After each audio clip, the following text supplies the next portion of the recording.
I'm Casey Claiborne, and thanks for watching this CrimeWatch YouTube exclusive, where we're taking a look at some of the most talked about crime stories this week around Texas. Police are investigating an officer-involved shooting that happened in North Austin at a restaurant, and now 5 officers are on administrative leave. Fox 7 Austin's Amanda Ruiz has the story. At around 9:30 Sunday night, Austin police received a 911 call from a person at an apartment complex on North Lamar. The caller told police a man wearing a ski mask just pointed a gun at them. Almost 10 minutes later, police began arriving on scene. By this time, the individual had left the scene, was last seen headed northbound, and the caller did continue to provide information and talk to the police. And officers began canvassing the area looking for the individual. Police ended up finding someone with a matching description to the suspect inside a restaurant about a minute away from the scene. Officers, using caution, began observing the subject to see if this was in fact the same person or not. They did not know at that time whether it was or not, but within a few moments determined that it was the correct individual, and they did observe that this individual had a handgun. According to Austin Police Chief Joseph Chacon, officers began giving verbal commands to the suspect, trying to get him out of the restaurant, even using the public address system located on police units to make sure the suspect could hear them.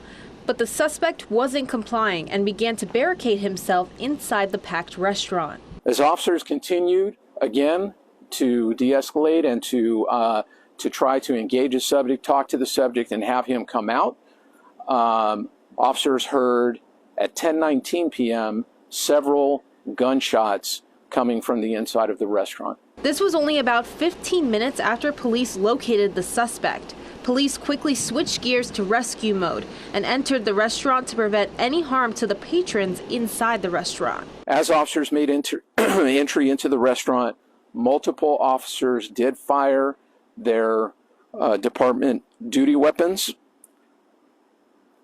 The subject was struck and the subject went down. 5 officers fired their on-duty weapons at the suspect. All were placed on administrative duty pending investigation.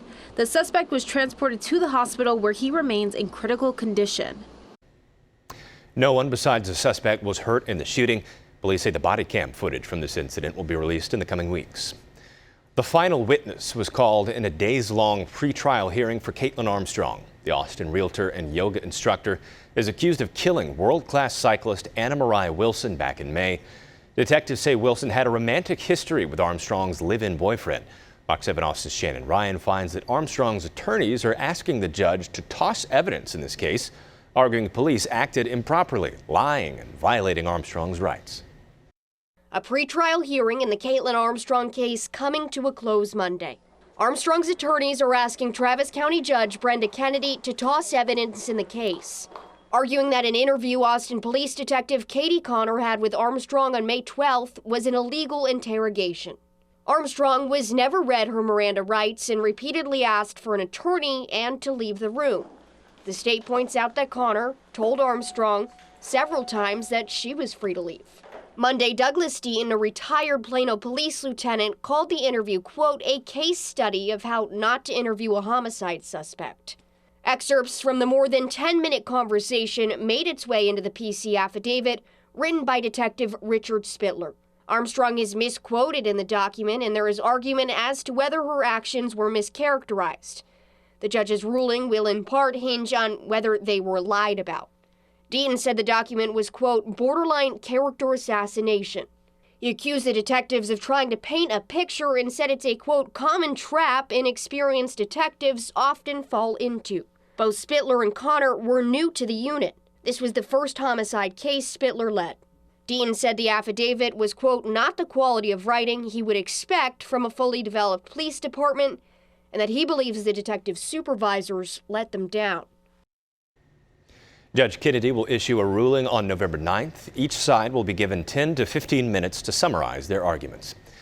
Austin area residents say they're concerned about a spike in brazen thefts happening across the area. One neighborhood has seen Halloween decorations stolen from people's yards on multiple occasions. As Fox 7 Austin's Meredith Aldis explains, thieves are taking all sorts of things and they're doing it in broad daylight. Halloween decor fills the Wooten neighborhood in North Austin, but one skeleton is now missing.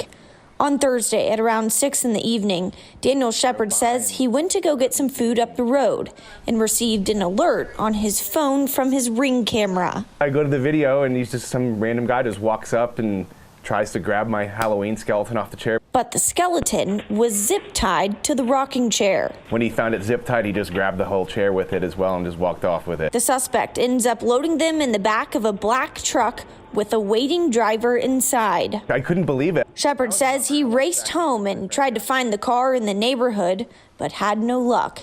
He's out about $250. You wouldn't think that somebody would have the gall to do that in broad daylight, especially with folks jogging, walking their dogs all over the neighborhood. It's a pretty active neighborhood, so it's surprising that he was able to find a window to walk off with it without anyone seeing. This is one of several instances involving stolen items from homes in broad daylight. Lakeway PD is seeking the public's assistance in identifying this suspect. On October 1st at around 5:30 in the evening, a male is seen loading a steel wood-burning fire pit into the bed of a gray pickup truck. And another theft caught on security cam video. On October 15th, a white SUV drives up to a home in Northwest Austin. A person takes a look at the 12-foot skeleton, pulls it down, and loads it up. We have a very blatant no trespassing sign at the entrance of our street. There's only one way in and it's the same way out. So we were struck with shock when we learned that our neighbor's large 12-foot skeleton had been stolen in broad daylight. Shepard says these people may just be getting a little more brave. If you have any information, contact police. Meredith Aldis, Fox 7 Austin News. 3 men have accepted plea deals in Travis County Court for the roles they played in the 2020 death of a Round Rock father. Fox 7 Austin's Shannon Ryan has the details. Peering out over a photograph of her son. It is clear that the both of you thought as Christopher was a snitch for law enforcement. He wasn't. Connie Branham spoke to the men who killed him. Since both of you decided to cooperate and get these lenient sentences, who's the real snitch now? The 26-year-old father of 2 was beaten unconscious and robbed by several people at a Round Rock motel in June 2020. We heard he was begging. We heard he was pleading for his life. That he was pleading to see his babies again. He was pleading to go to the hospital. 2 men, Kyle Cleveland and Anthony Davis, pretended to take Christopher to the hospital, but drove him to a cornfield near Manor instead. And put 2 bullets in the back of his head like execution. His body wasn't found for another 37 days. We had to stuff scented dryer sheets inside our face masks and double up on the masks. We had to stand 6 feet away from Christopher's coffin due to the smell. Thursday, Kyle and Anthony accepted plea deals.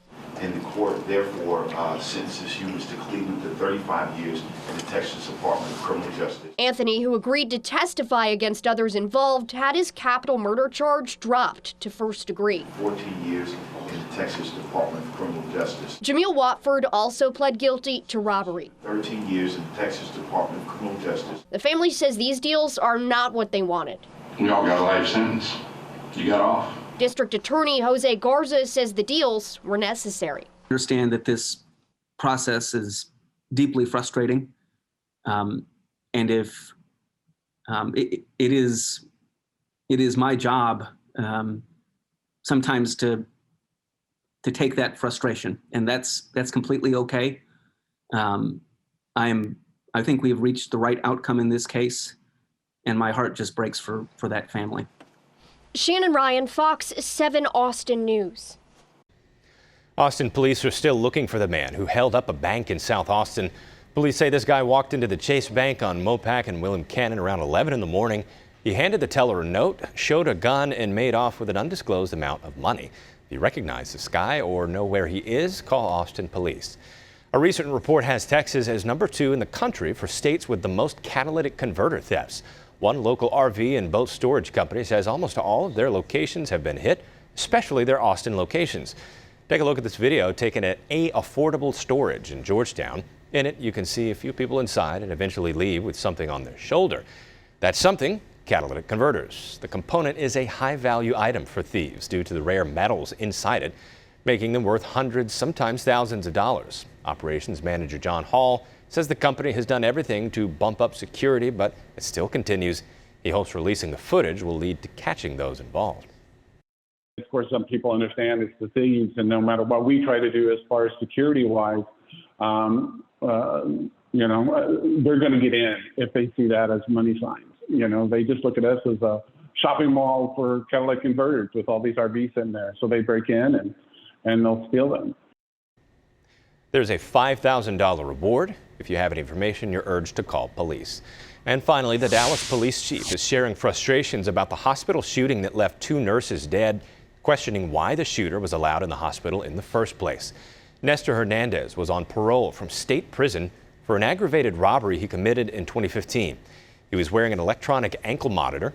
The Texas Department of Criminal Justice granted him permission to be with his girlfriend for their baby's delivery Saturday morning. Fox's Sean Rabb from our sister station in Dallas with the details. The deadly Saturday inside Methodist Hospital's labor and delivery area began about 10:20 Saturday morning when Nestor Hernandez entered the hospital room where his girlfriend, described in the affidavit as witness Villatoro, had given birth October 21st.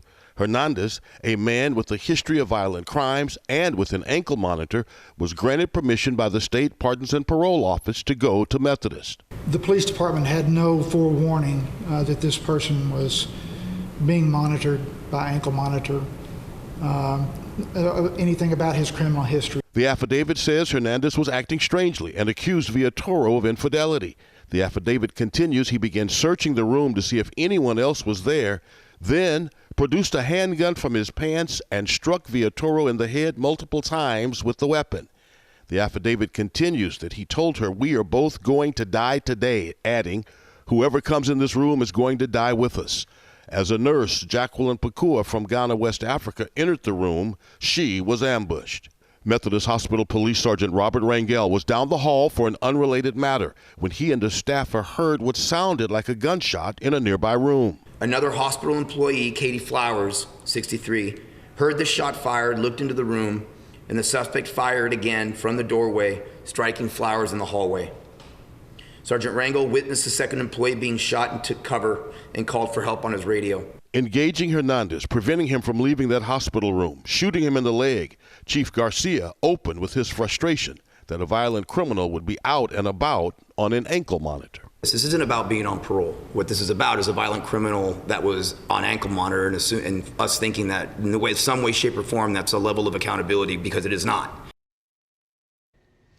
Thanks for watching this Fox 7 Austin Crime Watch. Our exclusive Crime Watch stories run each Monday on Fox 7 Austin News at 9. Again, to learn more about the stories featured today, look for the links below this video. You can also find more stories on our website, fox7austin.com, or subscribe to the Fox 7 Austin YouTube channel.